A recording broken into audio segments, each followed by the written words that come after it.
yeah, you could totally feel a little bit sorry for Charles, couldn't you? I mean, if you're like a complete and total, I mean, I don't even know. I don't want to say pushover. But, there's some people like myself who, you just want to be so much tougher. Show no mercy. You're too merciful. And a lot of times people don't deserve it. Charles does not deserve any mercy because of the way he treated Harry and Meghan, right? And but still, being so publicly humiliated, and we don't even know the half of it. It could be so much worse when he actually gets to Australia on the 18th, right? Because I mean, it's basically saying here that none of the people who he's going to visit want to see him, and Sky News of Australia says it's a monumental insult, right? I mean, that's like I mean, a monumental insult is a monumental insult, right? But that's what he did with Harry, if you remember, when Harry would go visit him, even when he had been diagnosed with cancer. He made no time to see Harry.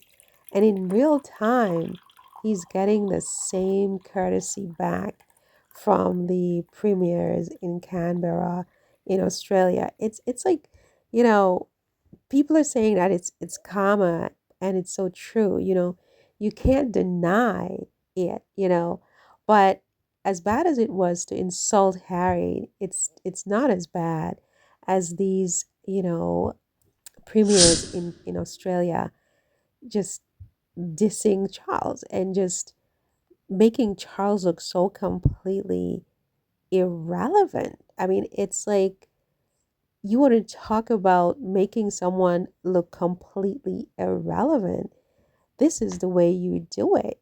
And this is the monarch. When he was doing this to his own son, it was bad enough. But now to have this done to him in front of everyone after he treated his son the way he treated his son, it's like triple ouch.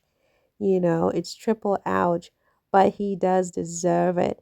And again, we don't really know how bad this is going to be once they get there on the 18th, because they're going to, I think, Sydney, and they're also going to Canberra in Australia. And I think it's about a 10-day tour. So this is a long tour, much longer than Harry and Meghan's two tours.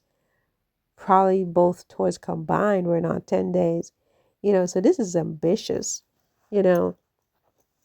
And we know that the Foreign Office in the UK is, you know, self aggrandizing, and they feel like they are so important. And because if you recall that article in one of the papers over there when Harry and Meghan went to Colombia, and they were saying, oh, the Foreign Office usually would organize these perfect tours for the royal family and organize all the backstories and so on and so forth.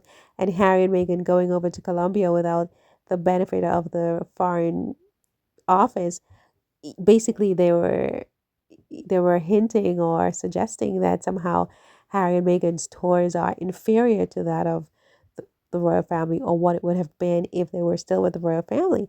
So, you would think that this Foreign Office that is so competent would have been able to smooth things over with the premiers in Canberra, Australia, ahead of the monarch's trip, and you wonder whether the monarch is going to, well, monarchs plural, because Camilla is in this too. She's a queen, right? At least that's what they have told us. I mean, what if they are summarily rejected? I mean, in Scotland and parts of the UK, they are routinely booed, and that's bad enough. But to have Charles and Camilla be booed in Australia would be something. I mean, look how Harry and Meghan are received wherever they go. No booing, nobody saying ahead of time they're boycotting, they're not going to go. They're very, very welcomed. They're asked by heads of states to visit. Like we had Nigeria, we had Colombia, but all Charles and Camilla get are monumental insults where people are literally telling them ahead of time, don't bother to come because we're not going to be available. And they're going to see these people. These people are part of the contingency that Charles and Camilla are going to see because, they want to cut deals and they cut business and do deals behind the scenes, which is, you know, one of the things they criticize Harry and Meghan for is like, oh, you didn't cut any deals and blah, blah, blah, blah, blah. But you have Charles and Camilla just walking into, um, to me, it's kind of like a trap, where they're going to potentially be booed or they're going to be pelted with eggs or people are just not even going. Well, I think they will always have people there cheering because there are always going to be people who want the monarchy. But I mean, you can't really blame the Australians, as I have said before, because Australia is at least 5 times bigger than the UK, and it is really a sign of utter and total impotence on their part that they are ruled by a country so much smaller than they are, even though the UK may have a much bigger economy or whatever. But I mean, it's like, to be so big and useless, where, you know, something so much smaller is so much more powerful than you is something that it's a phenomenon that we see throughout life and nature, but it's still very embarrassing for the Australians. I mean, this is not some little nondescript island in the South Pacific that's standing on its own and trying for the past 1,000 years to gain autonomy or to figure out, what's going on between sky and sea. I mean, this is Australia. I mean, they have their own navy and, a huge economy, and it's a continent country, you know, and it's being ruled by the UK. I mean, so you can't really blame them.